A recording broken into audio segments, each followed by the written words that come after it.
Continuando com o nosso curso de Projeto ou Desenvolvimento de Algoritmos, hoje na aula nós vamos falar sobre os vários tipos de dados que os computadores podem manipular.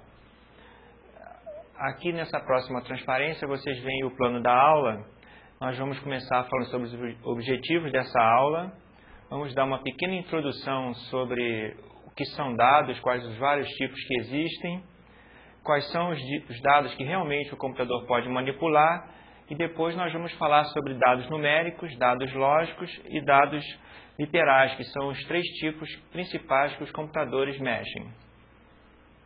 Bom, os objetivos dessa aula são apresentar, como a gente já disse, os vários tipos de dados e mostrar para vocês as limitações dos computadores. As pessoas têm ideia de que o computador pode tudo. Nós hoje vamos mostrar para vocês que dos vários tipos de dados há várias limitações. O computador não consegue armazenar várias coisas. Tem vários tipos de dados, vários números muito grandes, números muito pequenos, que ele é incapaz de tratar. Mas isso a gente consegue lidar e passar e resolver esse problema. Bom, continuando então aqui, os dados são a parte principal dos nossos algoritmos. Os algoritmos, eles manipulam dados que são fornecidos pelos usuários, eles devolvem dados como resultado, quer dizer, todo o algoritmo que um computador executa, ele vai devolver uma resposta para alguém. Essa resposta são os dados. Agora, que tipos de dados que a gente pode manipular? Que tipo de dados que eu posso escrever um algoritmo? Será que eu posso usar qualquer coisa, qualquer tipo de dado? Nós vamos ver que há sérias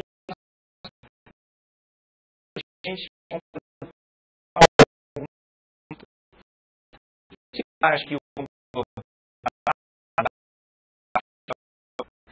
que a pessoa tem a impressão que o computador mexe só, são como se fosse uma grande calculadora, números, né?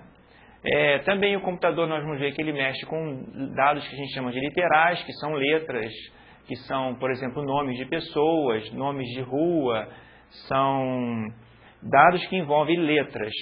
E por último, nós vamos ver que os computadores mexem muito com dados que as pessoas não estão acostumadas a trabalhar, que são os dados lógicos. Nós vamos ver mais para frente o que são esses tipos de dados, para que eles servem. Bom, agora, tudo na computação tem que seguir regras assim bem estritas, porque o computador não tem a flexibilidade que um ser humano tem ao tratar com essas várias diferenças, esses vários tipos de dados. O ser humano é capaz de tratar e desconsiderar erros, várias coisas que um ser humano, ao transmitir uma informação de uma pessoa para outra, ele transmite erros e as pessoas conseguem sobrepor esses erros e tirar a informação correta. O computador ele é limitado. Então, toda vez que a gente for apresentar algum dado para o computador, nós vamos ter que seguir regras e umas regras que são muito rígidas. Caso a gente não siga essas regras, ele vai desconsiderar ou não vai entender ou vai dar uma resposta errada. Existem regras que indicam que símbolos que a gente deve usar, não se pode usar qualquer símbolo. Nós vamos ver que existe um conjunto finito de símbolos, letras, números, não é qualquer maneira que eu possa escrever um número, senão ele não vai entender. E existem regras também para indicar como é que a gente vai combinar esses símbolos, letras e números. Nós vamos usar aqui algumas convenções e eu vou mostrar para vocês que convenções são essas. Na hora que eu for descrever o que é um número, aparentemente vocês podem dizer, todos nós sabemos o que são números, como se escrevem números, mas para escrever para o computador, nós vamos ter que usar regras, essas regras que eu falei. E aí, nessa hora, nós vamos ter que apresentar como é que são as definições. Como é que eu vou poder escrever um número? De que maneira eu posso, de que maneira eu não posso? Então, eu vou aqui apresentar 3 símbolos que nós vamos usar na hora que eu tiver definido, por exemplo, o que é um número inteiro. Tudo que tiver dentro de colchetes, na hora que eu for apresentar uma definição, como está ali na transparência, vai ser opcional. Na hora que eu colocar alguma coisa dentro de colchete, significa o seguinte: quando você for escrever o número daquela maneira, aquilo pode aparecer ou não, é opcional. Tudo que tiver dentro de chaves significa que ele pode ser repetido 0 ou mais vezes. Quer dizer, ele pode não aparecer, ou então aparecer 1, 2, 3, quantas vezes forem necessárias. E aquela barra vertical que aparece ali na transparência, na última linha, ela quer dizer o seguinte: eu tenho várias opções e eu escolho uma delas. Depois disso, mais para frente, quando eu mostrar a regra, vocês vão entender muito bem o que significa então esse colchete, essa chave e essa barra vertical. Bom, aqui eu vou mostrar para vocês qual é o conjunto de símbolos que a gente vai usar quando a gente estiver escrevendo o algoritmo. É parecido com o que a gente usa normalmente para escrever uma carta, digitar alguma coisa no computador, o que aparece num jornal. Agora, tem algumas limitações. Nós vamos usar todo o conjunto de letras maiúsculas, são de A até Z. Nós vamos usar todo o conjunto de letras minúsculas, também de A até Z. Nós vamos usar os algarismos de 0 a 9. E um conjunto de símbolos que aparece aí como outros. Vocês veem que tem o til, tem exclamação, tem o símbolo de moeda, tem percento, todos os símbolos. E percebam na última linha que aparece ali entre pliques, nada. Significa que o espaço em branco, para nós da computação, é considerado alguma coisa. É considerado um caractere também. Então, o espaço em branco é contado como se fosse alguma coisa que exista. É um caractere, tem um código especial para ele. Vocês estão percebendo que todas as letras e os símbolos estão entre pliques, esses símbolos que estão aparecendo antes da letra e depois. Isso é para indicar que aquilo é um caractere que pode ser usado. E vocês estão percebendo que aparece a barra vertical. Aquela barra vertical é para indicar que letra maiúscula é um A, ou é um B, ou é um C, ou D. Esse daí já é o primeiro uso daqueles símbolos especiais que eu tinha mostrado para vocês. Bom, continuando então, nós vamos falar sobre dados numéricos, que parece, quem não conhece ou quem está tomando o primeiro contato com o computador, imagina que o computador trabalha somente com dados numéricos. Nós vamos ver depois que existem muito mais outros tipos de dados. Mas vamos começar com os dados numéricos. Que tipos de dados numéricos a gente pode mexer com o computador? Será que eu posso escrever qualquer número, de qualquer tamanho? É um número muito grande, um número muito pequeno? Será que eu posso escrever com vírgula, com ponto? O que eu posso fazer? Né? Mas antes da gente mostrar o que os computadores manipulam, eu gostaria antes de mostrar para vocês quais são os números que existem, para vocês perceberem que o computador ele trabalha com uma pequena parte desse conjunto todo que existe na matemática. Então vamos ver que tipos de dados que existem e quais são os dados que realmente o computador manipula. O conjunto mais simples que existe, o conjunto de números mais simples, é o conjunto dos dados naturais, números naturais. Para que servem os números naturais?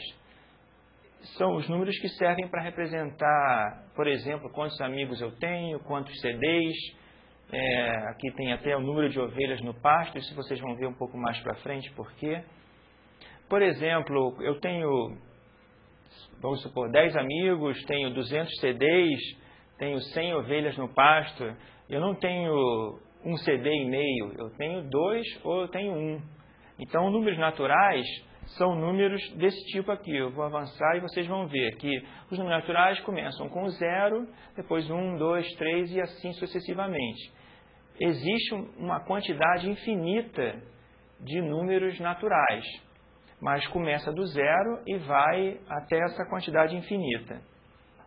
Uma coisa interessante que talvez valha a pena falar é que o número 0, que hoje em dia para a gente é uma coisa natural, ele foi descoberto muito recentemente pelos hindus, porque para os povos antigos não havia interesse ou não havia necessidade do 0.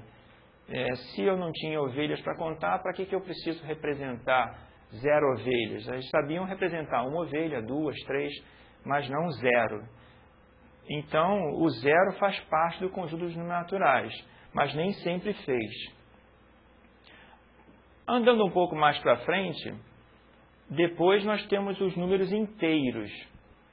Os números inteiros, ele é um conjunto maior do que os números naturais. Por quê? Porque além do 0, 1, 2, 3, ele tem número menos 3, menos 2, menos 4, números negativos. Então, é um conjunto que vai a partir do 0 para cima, 1, 2, 3, 4, e para baixo, menos 1, menos 2, menos 3 e assim sucessivamente. Também é um conjunto que tem um número infinito de elementos. Ele é usado para representar situações onde eu preciso de números positivos e negativos. Por exemplo, se eu tenho 7 ovelhas e vendo 5, eu fiquei com 2 ovelhas.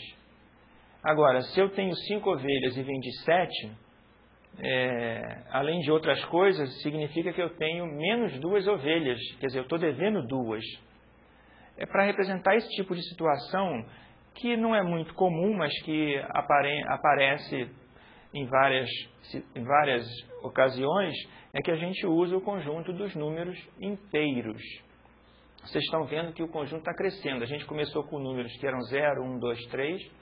Agora a gente incluiu números menos 1, menos 2, menos 3. E avançando mais um pouco, a gente passa para o que o pessoal chama de números racionais. O que são números racionais? Números racionais são números que eles podem ser representados como se fosse uma fração. São números que a gente vê, por exemplo, quando se fala de preço. Isso aqui custa R$ 312,50. Isso é um número racional. Uma altura, a pessoa não mede 1 metro ou 2 metros, a pessoa mede 1,75 metros. Ou uma temperatura, menos 10,3 graus centígrados. Então, são números que a gente tem uma parte inteira e uma parte fracionária. E separando a parte inteira da parte fracionária, tem uma vírgula. Em alguns casos, se usa também o ponto para separar a parte inteira da parte fracionária. Esse conjunto, ele engloba todos os que a gente viu antes, porque você pode sempre dizer que um número inteiro ou um número natural é também racional. Então, é como se a gente tivesse cada vez mais, incluindo mais gente, mais elementos no conjunto. O próximo conjunto de números é o conjunto dos números irracionais. O número é estranho, mas porque os números também são estranhos. Os números racionais, você podia colocar eles na forma de uma fração. Uma fração tinha um número inteiro P dividido pelo número inteiro Q. Então, por exemplo, o número 0,5 é o número inteiro 1 dividido pelo número inteiro 2, que é 0,5. Agora, os números irracionais são números estranhos porque não tem nenhuma fração que você consiga criar de maneira que você possa representar esse número. Por exemplo, um número bem conhecido é o número π, que está relacionado aí com os círculos, né? Esse número é 3,1415 e vai por aí fora. Ninguém sabe quando termina. Mas não tem nenhuma fração que você consiga descobrir ou que exista que você possa escrever um número π dividido por q e vai dar π. Um outro número irracional que existe é o número e. Esse é um número mais difícil de ser encontrado, mas ele aparece nos físicos. Os físicos, toda hora que resolvem lá as equações deles, aparece o número e. Ele é 2,71828 e vai aí fora, mas ninguém sabe quando termina esse número. É um conjunto de casas decimais que ninguém sabe quantos são. Esse conjunto, ele normalmente é representado por Q, com uma linha, Q', e quando a gente junta o conjunto dos números irracionais com o conjunto dos números racionais, nós formamos o conjunto dos números reais. Vocês podem ver que nós estamos cada vez mais incluindo elementos nos nossos conjuntos. Então, os números reais é a união dos conjuntos dos números racionais e irracionais. Normalmente, esse conjunto é representado pela letra R. Bom, continuando. Existe um conjunto maior do que esse ainda, que é o conjunto dos chamados números complexos. Números complexos, eles são números que são representados por uma equação, né? A mais IB, onde A é um número real, B também é um número real, e esse I daí é uma coisa estranha, é a raiz quadrada do número negativo menos 1. Bom, a raiz quadrada de número negativo não existe. Então é por isso que as pessoas chamam esse número I, que é a raiz quadrada do número menos 1, de um número imaginário. Ele não existe. Agora, se calcula muita coisa usando números imaginários.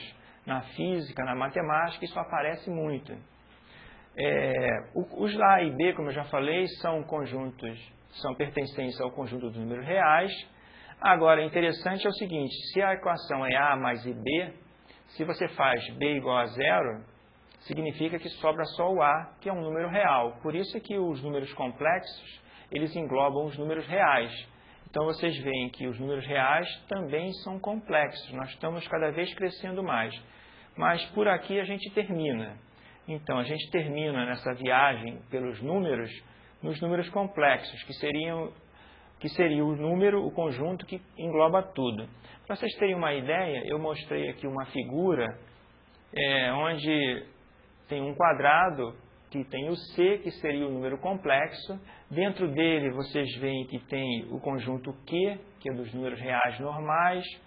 Tem o conjunto Q', que é o conjunto dos números irracionais. Depois nós temos os números inteiros, que é o Z. E depois, por último, lá, os números naturais. Vocês veem que a gente começou no menor, que eram os naturais, fomos crescendo, até chegar no C, que é o conjunto que engloba todos os números possíveis e imagináveis. Bom, e daí? O que o computador consegue fazer disso? De todos esses números, os computadores trabalham com números inteiros, que são os números menos 1, menos 2, menos 3, 0, 1, 2, e números reais, que são números, por exemplo, 1,5, 3,2, números com frações. Agora, um problema que surge é que nós estamos acostumados a trabalhar na base 10. O que significa isso? Nós temos algarismos que vão de 0 a 9. Todos os nossos números são contados com algarismos de 0 a 9, mas o computador não mexe com esse tipo de algarismo. Ele não trabalha com algarismo na base 10. Ele trabalha com uma outra base, que é a base 2. Para o computador, só existem algarismos 0 e algarismo 1. Então, todos os números que ele cria, ou que ele gera, ou que ele manipula, têm que ser escritos somente com zeros e uns. Agora, será que eu consigo escrever qualquer número com essa base 2? Consegue. É possível. Da mesma maneira que eu posso escrever qualquer número numa folha de papel, o computador também conseguiria. Só que tem uma limitação, que a memória do computador, ela tem um número limitado de bits para guardar esses números zeros e uns. É como se eu tivesse uma folha de papel e só pudesse escrever um número que coubesse na largura do papel. O computador é a mesma coisa, ele tem lá a largura do papel dele, que é a memória, com um conjunto de bits. Então, eu não vou conseguir representar todos os números possíveis que eu gostaria. Agora, eu vou representar uma boa parte desses números. A gente mudando aqui, a gente pode falar um pouquinho e falar rapidamente, que vocês vão ver essa matéria em outra disciplina, mas o que é essa base 2, o que ela significa, o que significa isso, o que eu posso representar. Bom, se um bit pode representar só dois estados, 0 ou 1, é a partir daí que eu tenho que começar a construir. Da mesma maneira que eu construo meus números usando algarismos de 0 a 9, o computador vai ter que construir números usando 0 e 1. Se eu tenho só um bit, eu só vou poder escrever os números 0 e 1. Agora, se eu começo a acrescentar mais bits, se me derem uma folha de papel maior, eu posso começar a escrever números maiores. Por exemplo, se me derem 2 bits, eu vou poder escrever números 00, 01, 10 e 11. Vocês estão vendo que ali só tem números com bits zeros e uns. Agora, que números que esse conjunto representa? 00, por exemplo, seria o 0, 01 seria 1, 10 seria o 2 e o 1 seria o 3. Então, se me derem mais números, eu vou poder escrever mais números. Então, com 2 bits, eu consegui escrever 4 números diferentes. Com 1 bit, eu consegui escrever 2. Se me derem n bits, em geral, existe uma equação que dá lá uma formulazinha simples que diz qual é o maior número que eu posso representar. É 2 elevado a n. Se n é 2, vai dar 2 elevado a 2 é 4. Daí surge lá aquele 00, 01, 10 e 1. Só que a gente precisa também, no computador, reservar um espaço para guardar o sinal, para dizer se o número é positivo ou negativo. Isso aí tira 1 bit da nossa folha de papel. Então, na hora que eu for escrever o meu número, eu tenho 1 bit a menos, porque um deles foi reservado para dizer se o número é positivo ou negativo. Isso a gente depois vai mostrar para vocês o que isso causa. Mudando aqui, olha só. A gente pode falar um pouco sobre o que acontece num computador típico. Já a gente viu que com n bits eu posso escrever números de 2 a n. Quanto será o n de um computador normal? Um computador típico que a gente usa, esse n é 32.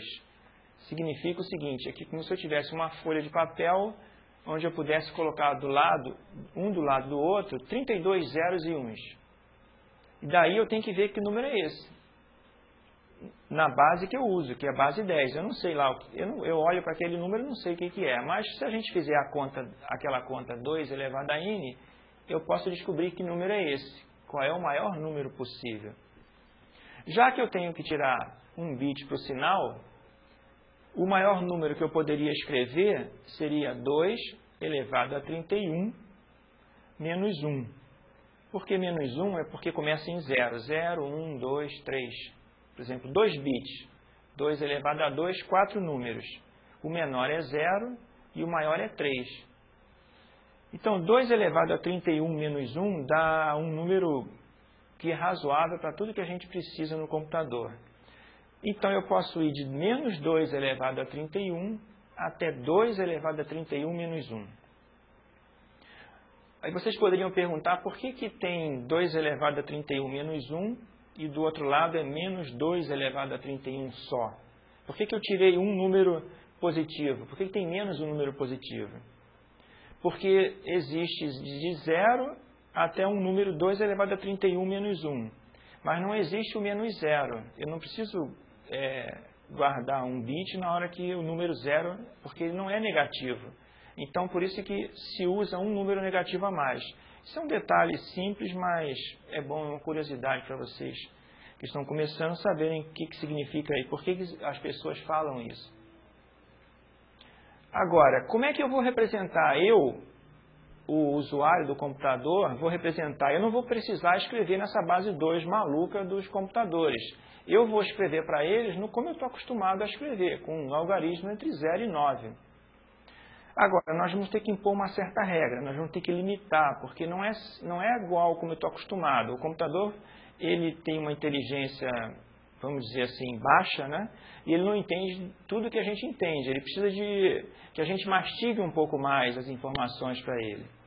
Então, um número inteiro, para ser escrito, quando eu for escrever para o computador, eu vou ter que usar a seguinte regra. Vocês olhem aí na transparência, que está escrito assim, o número inteiro é igual. Aí, entre chaves, está escrito o mais ou o menos. Isso significa o seguinte, que um número inteiro, ele pode ter ou um sinal positivo ou negativo, ou não precisa de sinal. Eu posso não colocar. Em seguida, eu vou ter que colocar um algarismo. Então, tem que ter pelo menos um algarismo.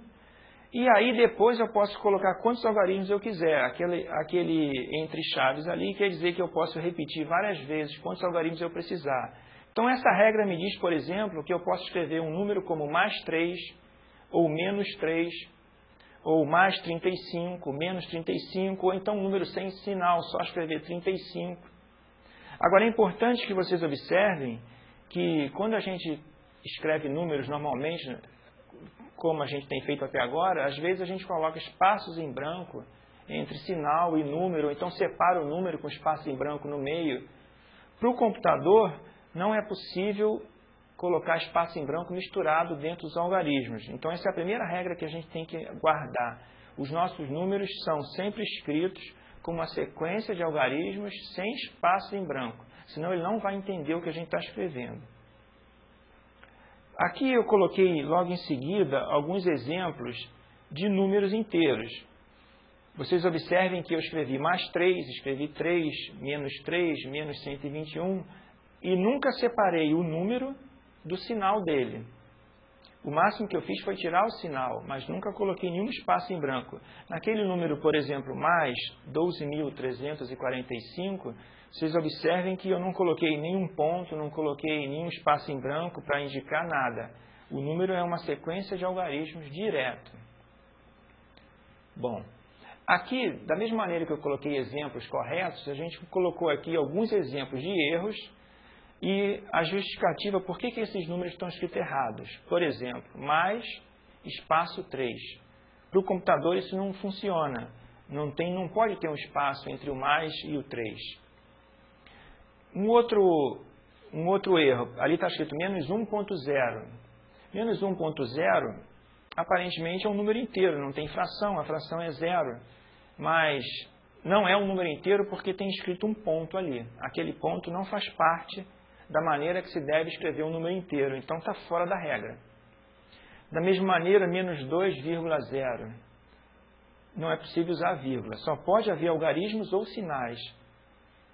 3 elevado ao quadrado.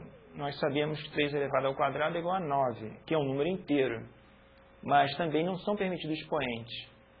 Números, como eu disse, são sinais, mais e menos, e uma sequência de algarismos. Só isso.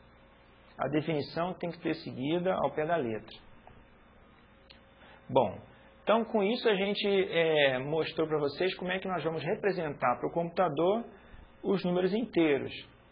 Uma vez que o computador recebe esse número inteiro, aí ele faz umas contas e converte para aqueles base que ele usa, com uns e zeros. Mudando aqui, a gente pode passar para o conjunto um pouco melhor, um conjunto maior, que é o conjunto dos números reais, que é o outro conjunto que o computador mexe.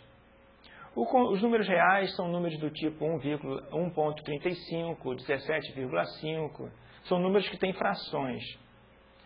Existe também uma regra que tem que ser seguida. E essa regra é um pouquinho mais complicada porque o número real é um número um pouquinho mais complicado que o número inteiro. Essa regra diz o seguinte, vocês olhando na transparência, vocês veem que tem lá opcional, eu posso colocar um sinal, que pode ser mais ou menos, ou posso tirar o sinal, posso não ter sinal. Depois eu tenho que ter um algarismo, pelo menos um. Depois, entre chaves, vocês estão vendo que tem escrito algarismo, significa o seguinte, que eu tenho que ter um algarismo seguido de 0 ou mais. Depois um ponto, não é vírgula. Para o computador não existe números reais escritos com vírgula. Nós temos que usar ponto. Logo em seguida ao ponto, nós temos um algarismo que pode ser seguido por mais algarismos ou não. Então, vocês veem que o número não pode ter espaço em branco, não pode ter vírgula, ele pode ter sinal ou não. Ele também não pode ter, antes do ponto, nenhum algarismo, tem que ter sempre pelo menos um, e depois do ponto também tem que ter pelo menos um.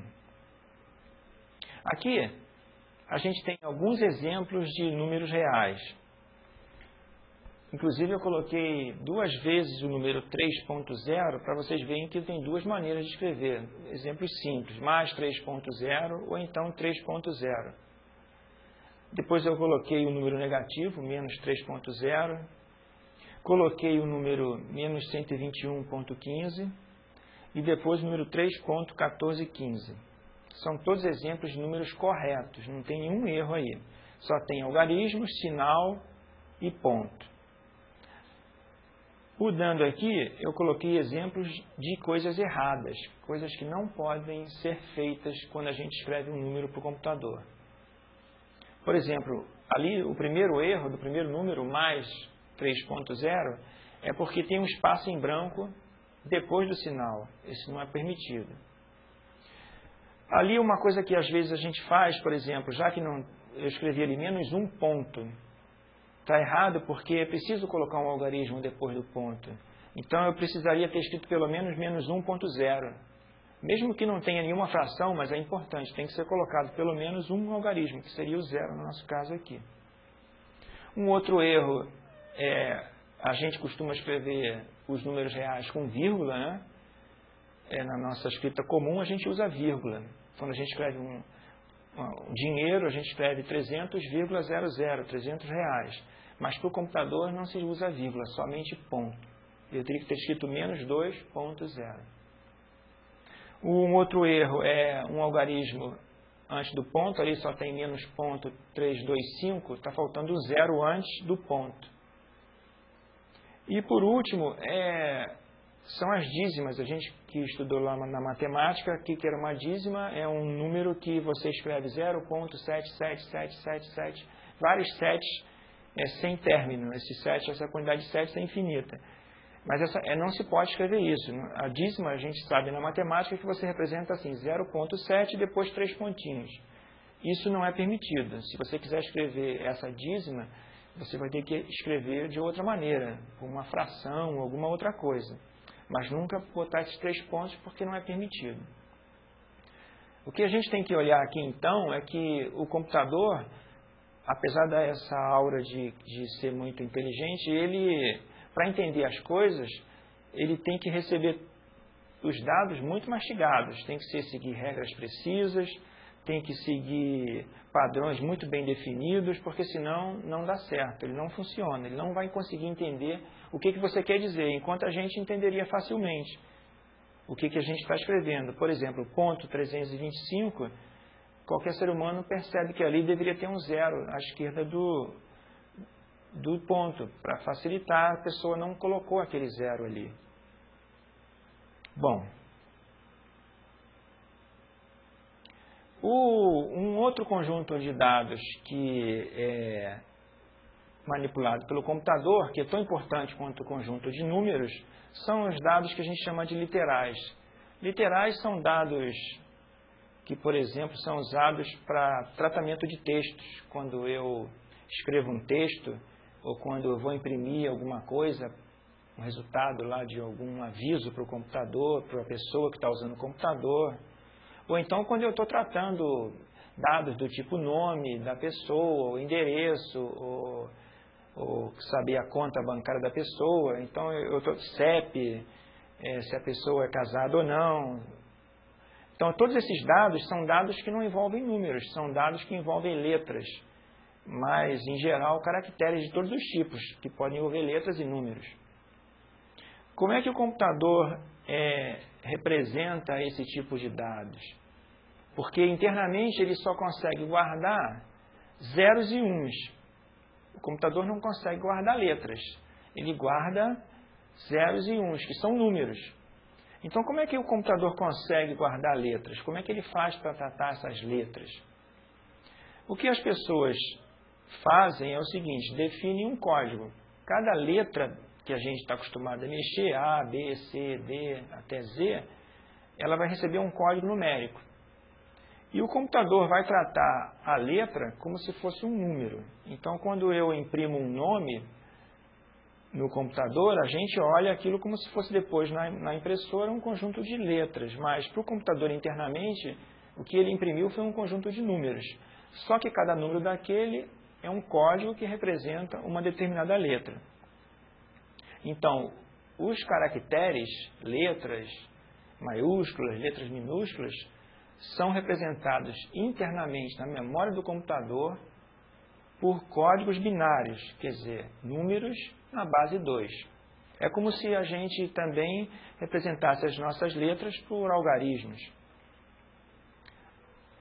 O código mais disseminado de todos, o que é mais usado nos computadores, é um código chamado ASCII.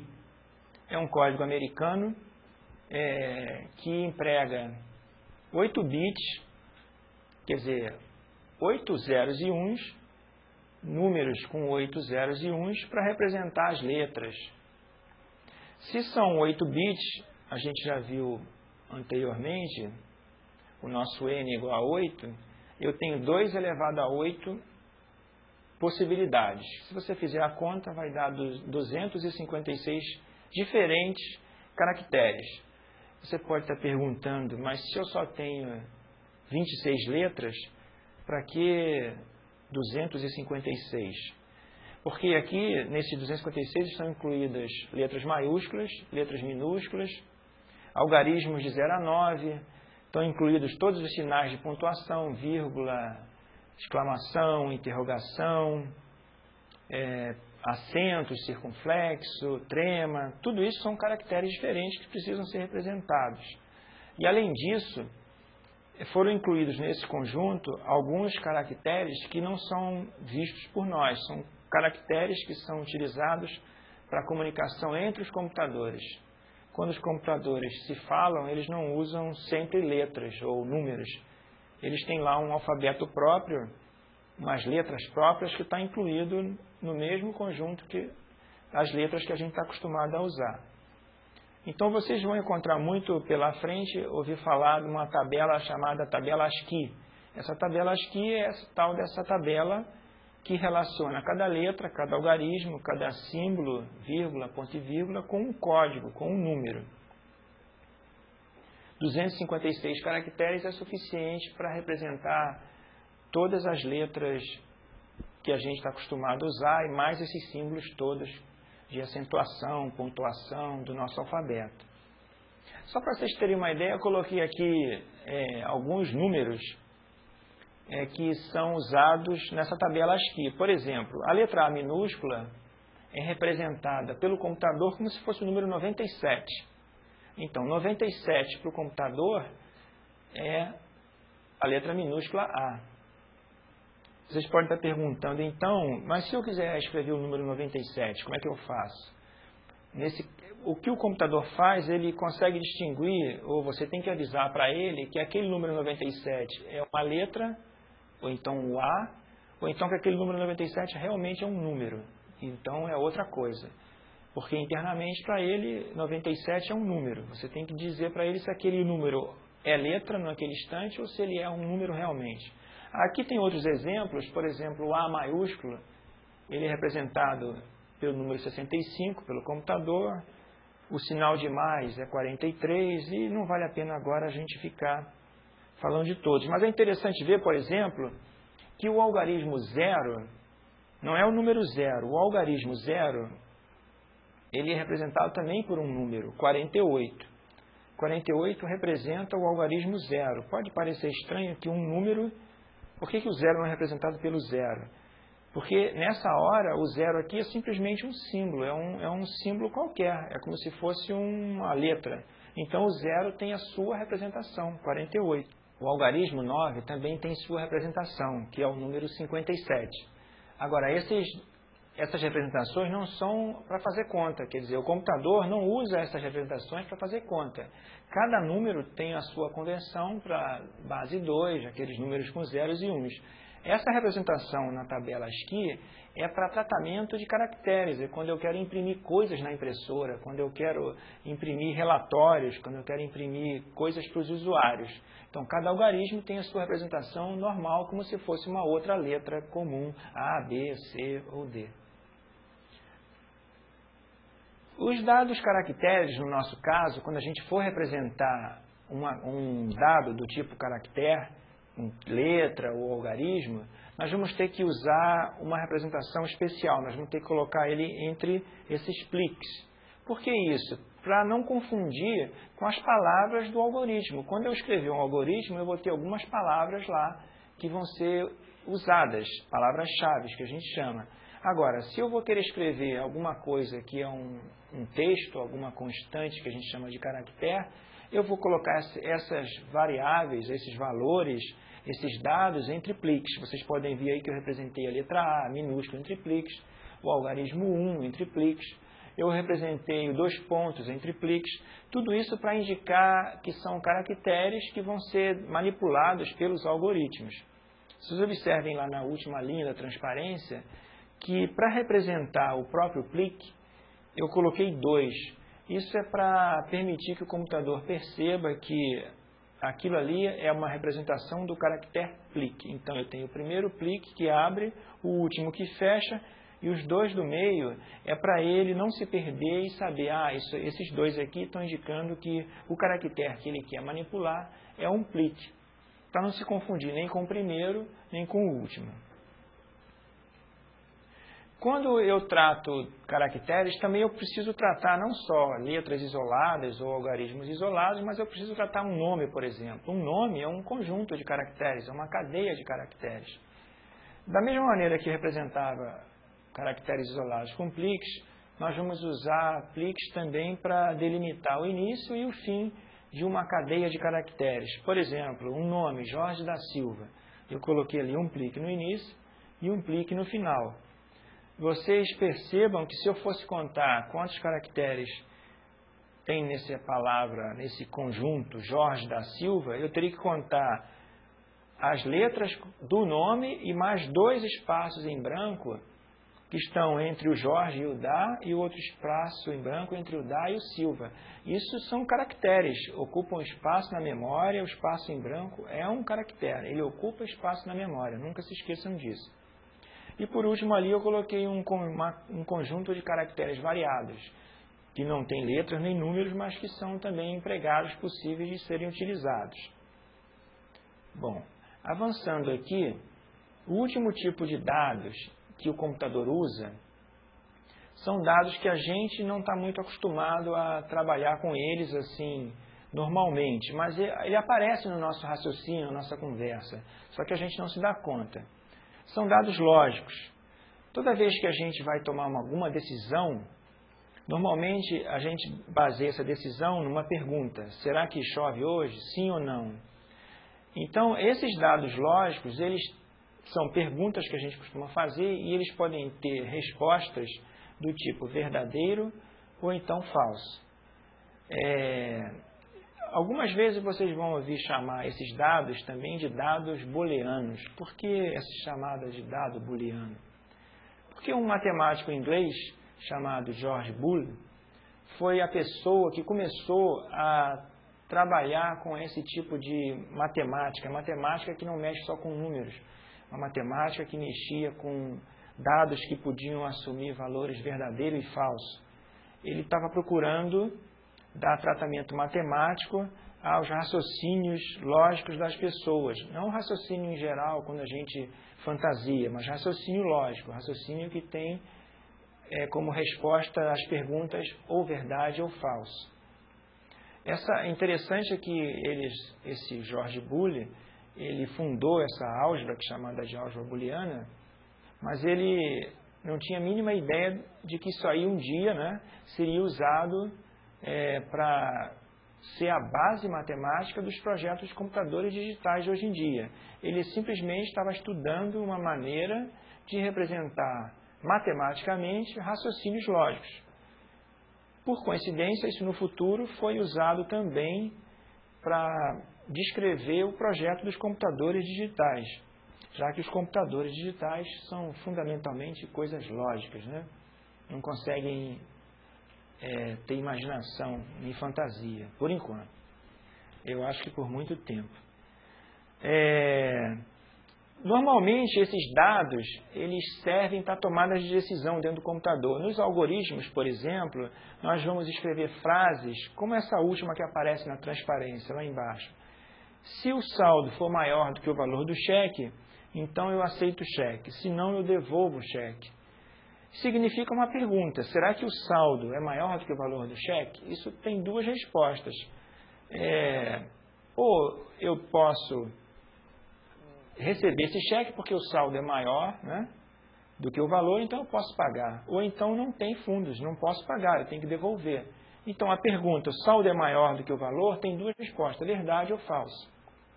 Isso é tratado matematicamente no computador, só que ele não usa números, ele usa 2 valores, verdadeiro e falso. Normalmente se emprega verdadeiro o valor 1 e falso o valor 0. Mas isso é só uma questão de convenção, porque são 2 valores e o computador trabalha com 2 valores, verdade e falso. Se escolhe normalmente então o 1 para verdadeiro e o 0 para falso. Nas nossas nos nossos algoritmos, toda vez que eu quiser escrever um dado desse tipo, eu vou ter que escrever duas palavras. Se eu quiser escrever que o dado vai ser verdadeiro, eu vou ter que escrever a palavra verdadeiro, simples como isso. E se eu quiser escrever que o dado vai receber o valor falso, porque nem sempre eu faço só perguntas do tipo se o cheque pode ser pago ou não.